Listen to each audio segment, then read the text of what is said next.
The big shocker of the evening, people's previously, I guess now, eye test in Miguel Berchelt gets completely stopped by Jeremiah Nakathila. And if you listen to my preview, I gave Nakathila no chance. That was not a ding against Nakathila. I felt that Berchelt should easily beat the guy from just comparing credentials and styles and everything else.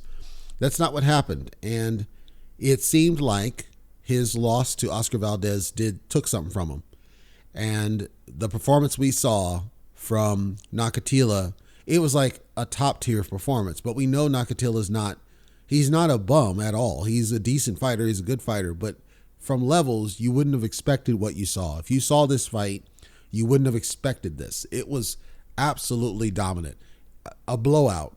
Even before the stoppage, at no point was Berchelt in this fight. And he quits on the stool. It was sad to see because you didn't expect to see it from Berchelt. But I did say that Berchelt's been through a lot and we didn't know where he was going to be at, and we had to see what was going to happen next. We had to see where he's going to go. But I do think that he had been hyped a little bit too much, and that may have played a factor. We don't know. We don't know if what happened in his camp. There was theories that the whole Eddie Reynoso and the herbal tea got to him. We don't know if that's a factor. We don't know exactly what it is, but we do know that there's something that's not right with Berchelt, and he's going to get hurt if he doesn't solve whatever that is. We do think, from our perspective, Berchelt may have been similar with Bumlanga, where there was just a reliance on power, a reliance on knockout, a reliance on explosive, and a lack of fundamentals. It seemed like his speed and reflexes weren't what they used to be. It seemed like he wasn't able to avoid punches like he had done. So either the Oscar Valdez fight took something from him, because if you go back and think about Julio Cesar Chavez Jr. versus Sergio Maravilla Martinez, right? Martinez was brilliant in every fight he was in, and even in that fight up through round 12, I believe, he was a brilliant fighter, and he didn't look vulnerable against his opponents. But Martinez was never the same after fighting Chavez and the near war that happened in round 12. He was never the same fighter. Something had been taken from him. In every fight after that, it just seemed like an increasing decline. His body just started to break down. So it's possible something happened here with Oscar Valdez, where something with that fight just started a decline in Berchelt. And so if I'm guiding that person in career, I would say it's time to start looking at stepping down a little bit. Let's take some soft touches and rebuild. I know he's had a long layoff, so I don't recommend time off. I don't think it's time off. It seemed like either his head's not in it or his body's not in it.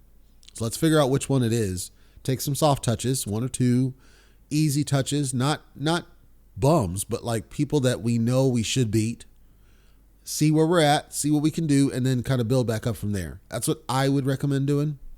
A lot of people are calling for him to retire. He's a young guy. I don't know that retirement is the answer. I think either he needs a new trainer, something's wrong with his camp, or something's wrong with his head, or something wrong with his mind. It can only be one of these. And I think we need to solve whatever that is and not throw the towel on the guy just yet, because I don't think that's fair to him. Let's give him a chance to rebuild and get back up. I will say, though, Nakathila looked elite in this fight, and he shouldn't have looked elite, but he looked elite. He looked like a top-level elite fighter, considering what happened with Shakur Stevenson.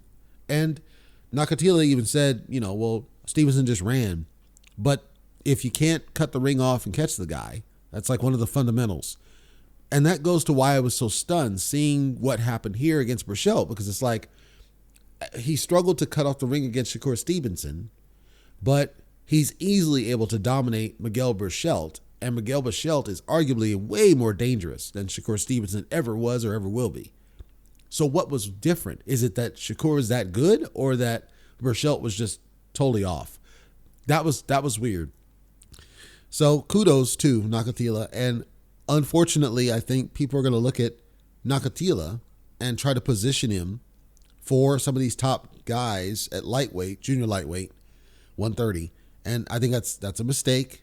I think if you try to do that, it's going to be a career-ending beatdown because, again, Nakathila isn't a stellar fighter. He's not a bum, but he's not a stellar fighter. It's not like he's a standout, I guess.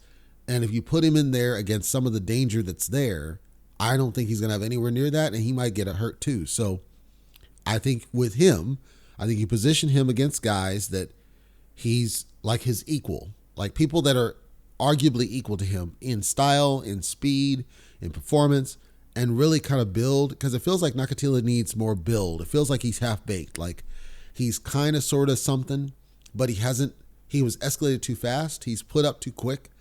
This was a match made wrong. It seemed like they matched Berchelt against this guy to give him an easy win, and it was as they call in NSB, a cherry pick gone wrong. I was surprised. So kudos to Nakathila. I would not put him in there against top guys again. And this was like a once trick thing. It's a good win, but I don't know that it really does anything for him. It actually looks bad on Berchelt, but it doesn't really help Nakathila in my opinion.